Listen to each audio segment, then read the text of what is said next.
एक बार फिर से अपनी क्लास में सभी लोगों का वेलकम करते हैं। आज हम जो टॉपिक लेके आए हैं वो है average atomic mass, analysis of A compound and empirical formula. आज हम कुछ नया करेंगे, कुछ नए न्यूमेरिकल्स के बारे में जानेंगे। परसेंटेज कैसे निकालते हैं, एम्पिरिकल फार्मूला कैसे निकालते हैं, ये सारी चीज़ों के बारे में आज हम सीखेंगे। तो एवरेज एटॉमिक मास में से एक शॉर्ट क्वेश्चन आता है कि मोस्टली जो एलिमेंट्स हैं उनका जो एटॉमिक मास है वो फ्रैक्शन में होता है, मतलब पॉइंट्स में होता है। उसकी रीज़न क्या है और जो एलिमेंट है उसका एवरेज एटॉमिक मास कैसे निकाल सकते हैं। तो एक्चुअली जो एलिमेंट का एवरेज एटॉमिक मास जो है वो फ्रैक्शन में है। उसकी रीज़न क्या है? उसकी रीज़न ये है कि जो एटॉमिक मास है, एवरेज एटॉमिक मास है, वो दो बातों पे डिपेंड करता है। एक ये कि उसके आइसोटोप, एलिमेंट के नंबर ऑफ आइसोटोप्स के ऊपर, और दूसरा जो है उसकी रिलेटिव अबंडेंस के ऊपर बेस करता है। तो एवरेज एटॉमिक मास बेसिकली हम निकालते कैसे हैं? एवरेज एटॉमिक मास निकालने के लिए जितने भी किसी एलिमेंट के आइसोटोप होते हैं उनके एटॉमिक मास को उसी आइसोटोप की रिलेटिव अबंडेंस के साथ मल्टीप्लाई किया जाता है और बाद में सभी एलिमेंट्स के जो आंसर आते हैं उन सबको प्लस करके 100 के साथ डिवाइड किया जाता है। तो वो एवरेज एटॉमिक मास या फ्रैक्शनल एटॉमिक मास आता है। दोबारा से सुन लें, एवरेज एटॉमिक मास किसी भी एलिमेंट का निकालने के लिए उस एलिमेंट के जितने भी आइसोटोप हैं उनके एटॉमिक मास को उन्हीं आइसोटोप्स की रिलेटिव अबंडेंस के साथ मल्टीप्लाई किया जाता है। मल्टीप्लाई करने के बाद सबको आपस में प्लस किया जाता है। प्लस करने के बाद 100 के साथ डिवाइड कर दिया जाता है। जो आंसर आता है उसको हम बोलते हैं average atomic mass. For example देखें, ये मेरे पास एग्जांपल नंबर 1 है आपकी बुक से। इसको करते हैं, आपको समझ आ जाएगी। एवरेज एटॉमिक मास फाइंड करना है हमने नियोन का। Average atomic mass of neon. Neon का एवरेज एटॉमिक मास हमने फाइंड करना है। तो हमें पता होना चाहिए नियोन के कितने आइसोटोप हैं। नियोन के 3 आइसोटोप हैं। नियोन एटॉमिक नंबर है इसका 10 और एटॉमिक मास है 20। इसके बाद नियोन का दूसरा आइसोटोप है 10 एटॉमिक नंबर, एटॉमिक मास 21। इसके बाद हमारे पास है नियोन का थर्ड वाला आइसोटोप 22 और एटॉमिक नंबर 10। इन तीनों की रिलेटिव अबंडेंस जो है हमारे पास है 90.92%। इसके बाद इसकी रिलेटिव अबंडेंस है 0.26%। इसके बाद है हमारे पास इसकी रिलेटिव अबंडेंस है 8.82%। तो ये एग्जांपल नंबर 1 है आपकी बुक से। तो कह रहा है कि नियोन के आइसोटोप्स हैं 20, 21, 22 और उनकी रिलेटिव अबंडेंस ये है और इनका एवरेज एटॉमिक मास फाइंड करो। तो एवरेज एटॉमिक मास फाइंड करने का मेथड आपको बता दिया मैंने। ये जो रिलेटिव अबंडेंस है इसको, ये जिस आइसोटोप की रिलेटिव अबंडेंस है उस आइसोटोप के एटॉमिक मास के साथ इसको मल्टीप्लाई किया जाएगा और बाद में तीनों का जो आंसर है उन सबको प्लस करके 100 के साथ डिवाइड कर दिया जाएगा। तो हमने फाइंड करना है average atomic mass. Average atomic mass of neon. तो क्या करना पड़ेगा? 20 multiply by 90.92 plus 21 multiply by 0.26। 21 multiply by 0.26। इसके बाद plus 22 multiply by 8.82, 22 multiply by 8.82 divided by 100। तो इसका जो आंसर आएगा वो आएगा ऑलमोस्ट 20.18 AMU। तो ये है इसका आंसर कि नियोन का जो एवरेज एटॉमिक मास है वो है 20.18 AMU। तो इस तरह से हम एटॉमिक मास किसी भी एलिमेंट का निकाल सकते हैं, उस एलिमेंट के आइसोटोप का पता हो और उनकी रिलेटिव अबंडेंस का पता हो। तो आप जो है इस फार्मूला को यूज करके, इस फार्मूले को यूज करके आप किसी भी एलिमेंट का एटॉमिक मास या फ्रैक्शनल एटॉमिक मास, बात एक ही एटॉमिक मास या fractional atomic mass find out कर सकते हैं। नेक्स्ट बात करते हैं हम analysis of A compound. Analysis के बारे में बात करेंगे। एनालिसिस किस चीज का नाम है?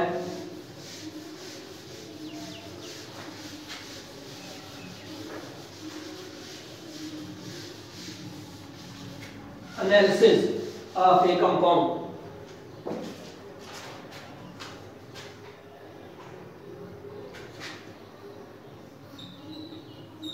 एनालिसिस का मतलब है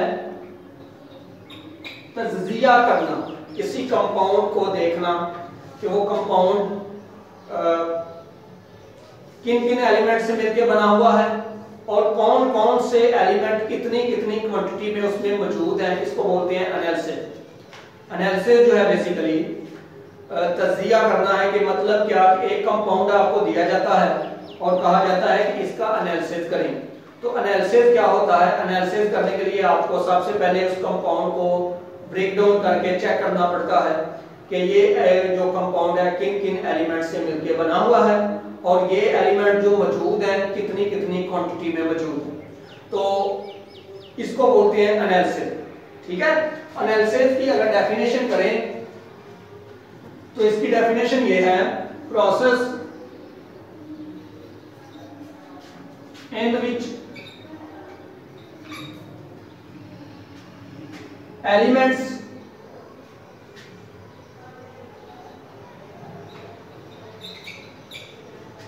and amounts of these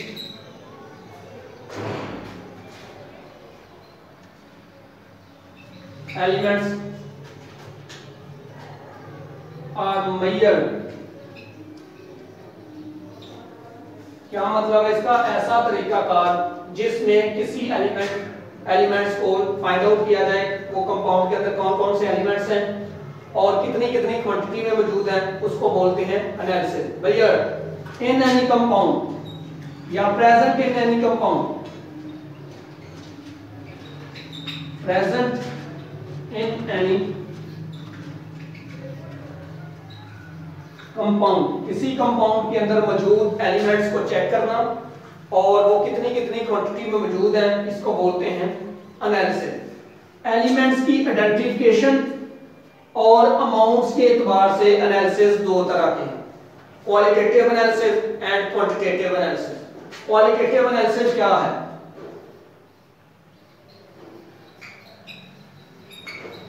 qualitative analysis, qualitative analysis क्या है? Identification of the elements present in a compound, किसी कंपाउंड के अंदर कौन कौन सा एलिमेंट मौजूद है उसको बोलते हैं क्वालिटेटिव एनालिसिस। आइडेंटिफिकेशन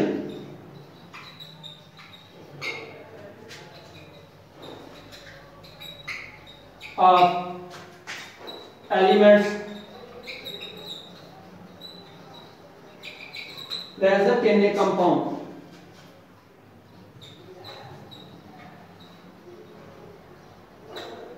इसको बोलते हैं क्वालिटेटिव एनालिसिस। इसके बाद दूसरा जो एनालिसिस है उसको बोलते हैं quantitative analysis.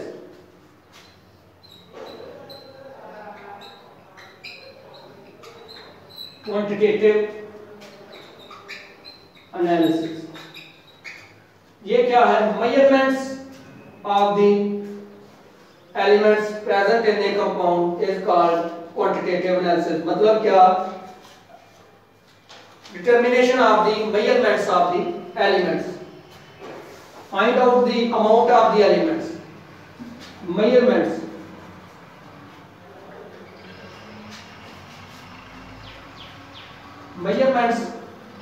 of elements present in a compound is called quantitative analysis।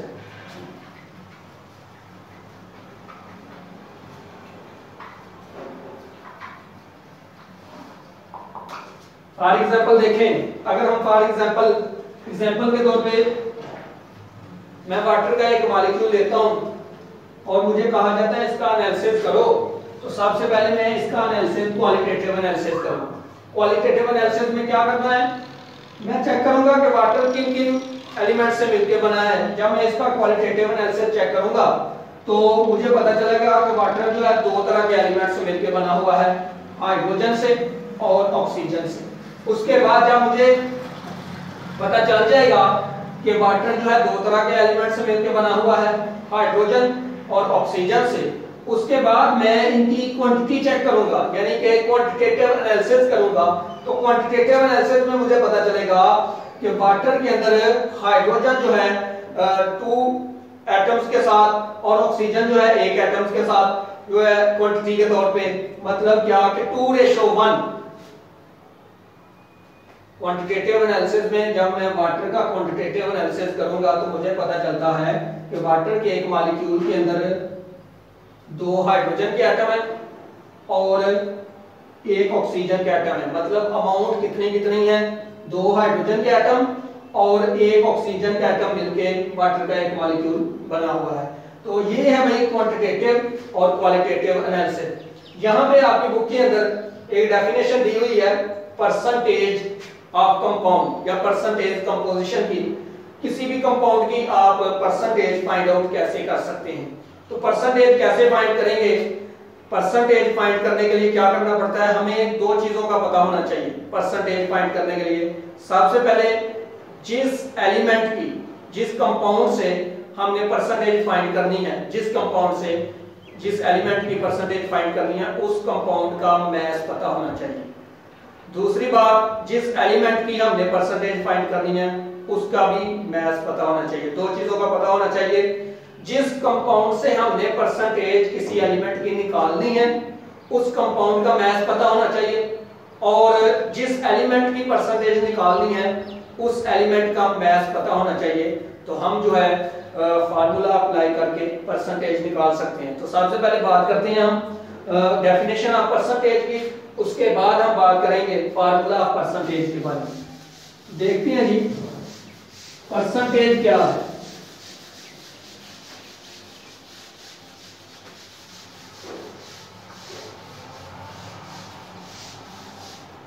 Percentage के बारे में, percentage composition.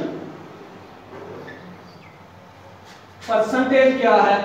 Number of grams of element present in 100 grams of the compound is called percentage। ये डेफिनेशन है कि 100 ग्राम कंपाउंड है, उसके अंदर कितने ग्राम जो है कोई एलिमेंट मौजूद है जिसकी परसेंटेज निकालनी है, उसको बोलते हैं percentage composition. Number of grams of element present in 100 grams of compound, मतलब एक 100 ग्राम कंपाउंड के अंदर कितने ग्राम वो एलिमेंट मौजूद है जिसकी परसेंटेज निकालनी है, इसको बोलते हैं percentage composition.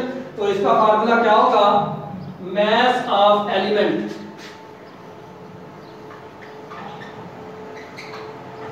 Divided by mass of compound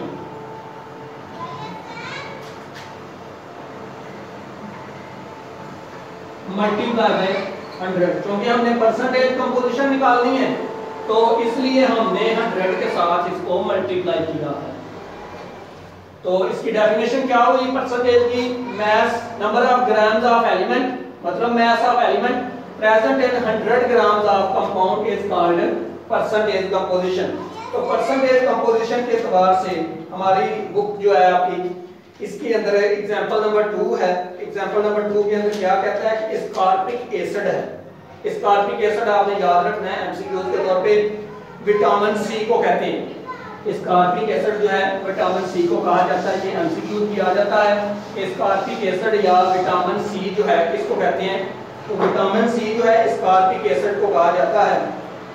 ये हमारे पास है एग्जांपल नंबर 2 आपकी बुक की। एग्जांपल नंबर 2, एग्जांपल नंबर 2 क्या है कि स्कॉर्बिक एसिड है और स्कॉर्बिक एसिड को ब्रेक डाउन किया गया है। ब्रेक डाउन करने के बाद उसमें से हमारे पास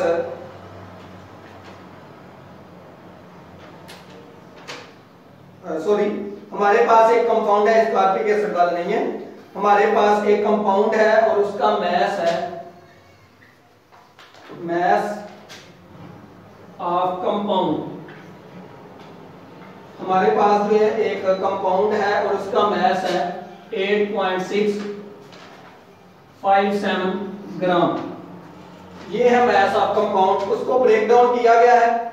ब्रेक डाउन करने के बाद उसमें जो कार्बन की अमाउंट है, मैस ऑफ कार्बन है, निकला है, मैस ऑफ कार्बन है वो है हमारे पास 5.217 ग्राम। उसके बाद mass of hydrogen,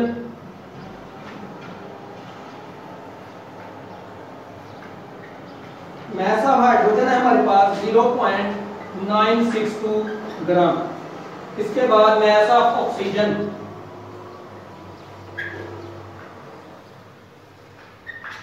mass of oxygen है मेरे पास 2.478 ग्राम। कह रहा है इसकी परसेंटेज कंपोजिशन फाइंड करो तीनों की, to be find out percentage composition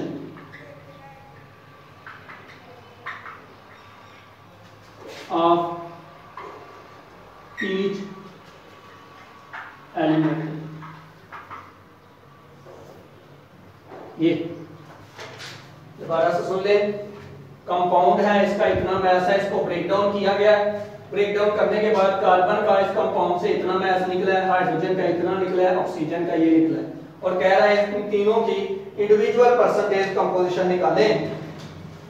तो निकालते हैं। अभी हमारे पास फार्मूला क्या था, हमारे पास फार्मूला था number of grams of element present in 100 grams of the compound is known as percentage composition। तो सबसे पहले हम कंपोजिशन निकालते हैं कार्बन, परसेंटेज ऑफ कार्बन।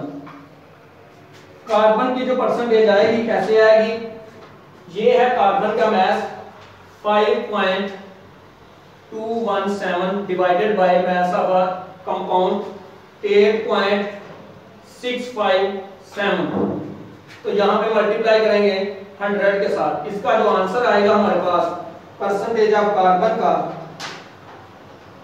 वो है भाई 60.28। ये इसी तरह देखें percentage of hydrogen. Percentage of hydrogen कैसे निकलेगी, mass of hydrogen divided by mass of compound multiply by 100। तो हाइड्रोजन का मैस है 0.962 डिवाइडेड बाय 8.657 मल्टीप्लाई बाय 100। तो इसका आंसर आ जाएगा हमारे पास 11.11। ये परसेंटेज कंपोजिशन है इसकी। इसके बाद percentage of oxygen, percentage of oxygen निकालने के लिए mass of oxygen divided by mass of compound multiply by 100। तो ये आ जाएगा हमारे पास 2.41478 multiply by 8.657 multiply by sorry यहाँ पे डिवीजन करनी है, 2.478 डिवाइडेड बाय 8.657 मल्टीप्लाई बाय 100, तो इसका आंसर हमारे पास आ जाएगा 28.62%। तो इस तरह से आप किसी भी कंपाउंड के अंदर जो एलिमेंट्स हैं उनकी परसेंटेज निकाल सकते हैं। शर्त क्या है, कंडीशन ये है कि उस कंपाउंड का मास पता हो और उस कंपाउंड के अंदर जितने भी एलिमेंट्स हैं उन सब का इंडिविजुअल मास पता हो, तो आप फार्मूला लगा के जो है परसेंटेज फाइंड कर सकते हैं। इसके बाद हम बात करते हैं एम्पिरिकल फार्मूला। एम्पिरिकल फार्मूला क्या है इसके बारे में जानते हैं।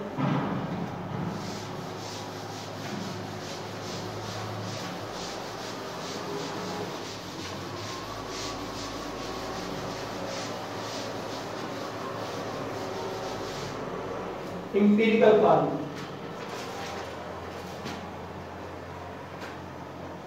एम्पिरिकल फार्मूला के बारे में जानते हैं। एम्पिरिकल फार्मूला क्या है, ऐसा फार्मूला जो किसी कंपाउंड के अंदर मौजूद एटम्स की सिंपलेस्ट होल नंबर रेशियो बताए। सिंपलेस्ट होल नंबर रेशियो का मतलब क्या है, ऐसी रेशियो जिसको मजीद सिंपलीफाई ना किया जा सके उसको बोलते हैं सिंपलेस्ट होल नंबर रेशियो।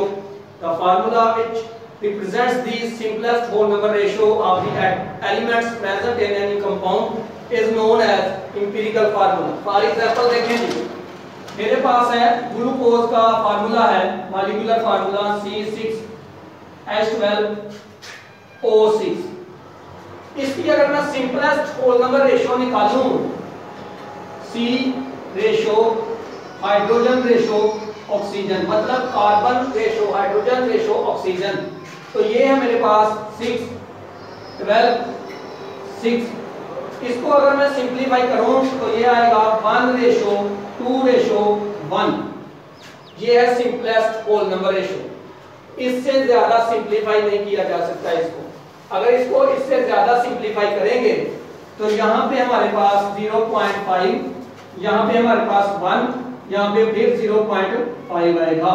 तो कभी भी ऐसा हमने फार्मूला नहीं बनाया C0.5 H0.5, ये किसी भी मॉलिक्यूल का फार्मूला नहीं होता, पॉइंट्स के अंदर फार्मूला नहीं होता। इसलिए हमने यहाँ पे इस चीज को देखना है कि इसको मजीद सिंपलीफाई नहीं किया जा सकता। तो इसका मतलब है कि जो ग्लूकोज का एम्पिरिकल फार्मूला होगा वो होगा C, क्योंकि एक दफा सिंपल हुआ है, CH2O, तो इसका एम्पिरिकल फार्मूला होगा CH2O। तो ग्लूकोज का जो एम्पिरिकल फार्मूला है वो है CH2O, क्योंकि इससे ज्यादा इसको सिंपलीफाई नहीं किया जा सकता। इसके अलावा अगर हम बात करें बेंजीन का, बेंजीन का मॉलिक्यूलर फार्मूला है C6H6, ये है मॉलिक्यूलर फार्मूला। इसको एम्पिरिकल फार्मूला निकालेंगे तो इसको सिंपलीफाई करना पड़ेगा, C रेशो H, मतलब कार्बन रेशो हाइड्रोजन, तो यहाँ पे आ जाएगा C ratio C, 6 ratio 6।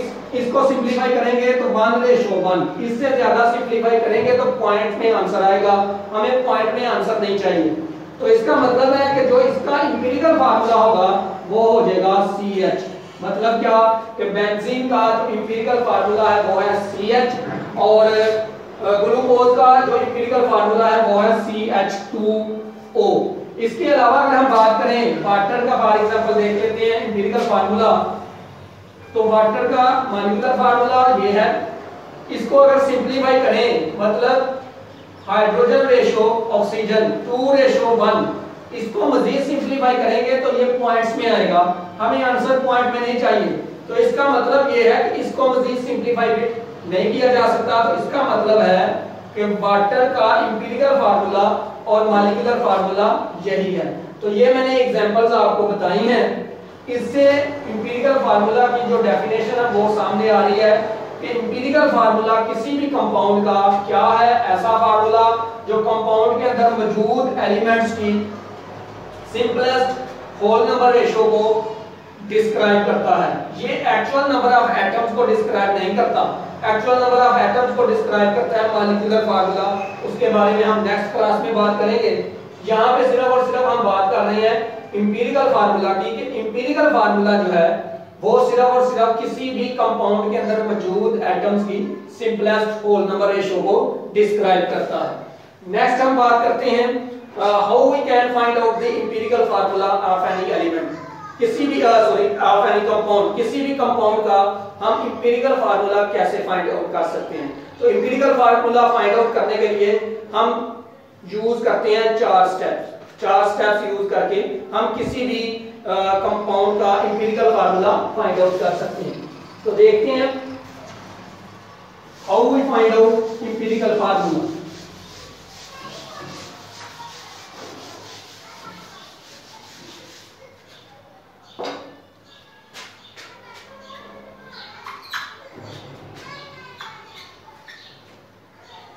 Find out empirical formula.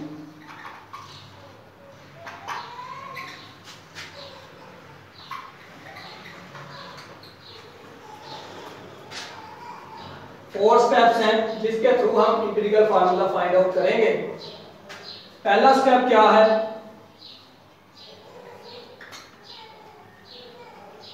सबसे पहले कंपाउंड के अंदर जितने भी एलिमेंट्स हैं उनकी परसेंटेज कंपोजिशन फाइंड आउट की जाएगी। परसेंटेज कंपोजिशन, परसेंटेज कंपोजिशन का जो मेथड है वो अभी हमने एक्सप्लेन किया है। ये पहला मेथड है, पहला स्टेप है कि जितने भी कंपाउंड के अंदर एलिमेंट्स हैं उनकी परसेंटेज कंपोजिशन जो है फाइंड आउट की जाएगी। Percentage composition of each element, her element की परसेंटेज कंपोजिशन फाइंड करेंगे। दूसरा स्टेप क्या है, ग्राम एटम रेशियो फाइंड की जाएगी। Find out gram atom, gram atom मतलब number of mole of each element, each element present in a compound. ये कैसे फाइंड करेंगे, ग्राम एटम कैसे फाइंड किया जाएगा, यानी कि नंबर ऑफ मोल्स कैसे फाइंड किया जाएगा हर एलिमेंट के। जो परसेंटेज आएगी, जिस एलिमेंट की परसेंटेज आएगी उस परसेंटेज को उसी एलिमेंट के एटॉमिक मास के साथ जब डिवाइड किया जाएगा तो उस वक्त ग्राम एटम उस एलिमेंट के निकल आएंगे। दोबारा समझ लें, परसेंटेज को जब जिस एलिमेंट की परसेंटेज है उसी एलिमेंट की परसेंटेज को उस एलिमेंट के एटॉमिक मास के साथ जब डिवाइड किया जाएगा तो उस वक्त ग्राम एटम्स के जो आंसर है वो निकल आएगा। इसके बाद तीसरा स्टेप होता है हमारे पास। तीसरा स्टेप क्या है, हमने फाइंड करनी होती है एटॉमिक रेशियो। एटॉमिक रेशियो, ये यहां पे मैं हिंट लिख रहा हूं, सेंटेंस आपने खुद बनाने हैं। एटॉमिक रेशियो हमने फाइंड करनी है। एटॉमिक रेशियो कैसे फाइंड करेंगे, सेकंड स्टेप के अंदर जो ग्राम एटम रेशियो की वैल्यू आएगी, ग्राम एटम्स की जो वैल्यू आएगी उनमें से जो सबसे कम वैल्यू होगी उसके साथ सभी वैल्यूज को डिवाइड किया जाएगा तो उस वक्त एटॉमिक रेशियो आएगी। दोबारा से समझ लें, एटॉमिक रेशियो कैसे फाइंड की जाएगी। एटॉमिक रेशियो फाइंड करने के लिए दूसरे स्टेप के अंदर जितने भी एलिमेंट की ग्राम एटम्स की जो वैल्यू आएगी उनमें से जो सबसे लीस्ट वैल्यू होगी उसके साथ सारी के सारी एलिमेंट्स की ग्राम एटम्स की वैल्यू को डिवाइड किया जाएगा। जब डिवाइड करने के बाद जो आंसर आएगा वो आएगा एटॉमिक रेशियो। इसके बाद फोर्थ वाला स्टेप है। फोर्थ वाला स्टेप क्या है कि अगर एटॉमिक रेशियो की वैल्यू पॉइंट्स के बगैर आती है तो वो वैल्यू जो है हमें इंपीरिकल फार्मूला बताएगी। लेकिन अगर पॉइंट्स के बगैर नहीं आती, मतलब पॉइंट्स के साथ आती हैं, तो फिर आपने खुद से किसी ऐसे डिजिट के साथ उन पॉइंट्स वाली वैल्यू को मल्टीप्लाई करना होता है कि पॉइंट्स को खत्म किया जाए। मतलब क्या है कि हमने होल नंबर रेशियो हासिल करनी है विदाउट पॉइंट्स, पॉइंट्स के बगैर हमें वैल्यू चाहिए होती है। ठीक है जी, यहां पे लिख सकते हैं to get whole number ratio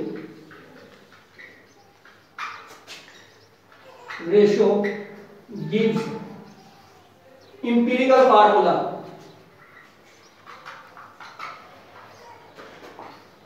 formula. क्या मतलब है कि एटॉमिक रेशियो की जो वैल्यू है अगर पॉइंट्स में आ रही है तो किसी ऐसे डिजिट के साथ उसको मल्टीप्लाई किया जाए कि पॉइंट को खत्म करें। अगर पॉइंट के बगैर आ रही है तो वही फिर जो वैल्यू आ रही है पॉइंट के बगैर वाली, वही हमें इंपीरिकल फार्मूला की जो है ना इंपीरिकल फार्मूला दे देगी, इंपीरिकल फार्मूला जो है हमें बता देगी। तो इन तीनों चारों स्टेप्स को हम यूज करते हैं अगले लेक्चर के अंदर। तब तक के लिए इसी को आप फोकस करें, बुक से पढ़ें। तो उसके बाद नेक्स्ट मिलते हैं अगली क्लास में, तब तक के लिए अल्लाह हाफ़िज़।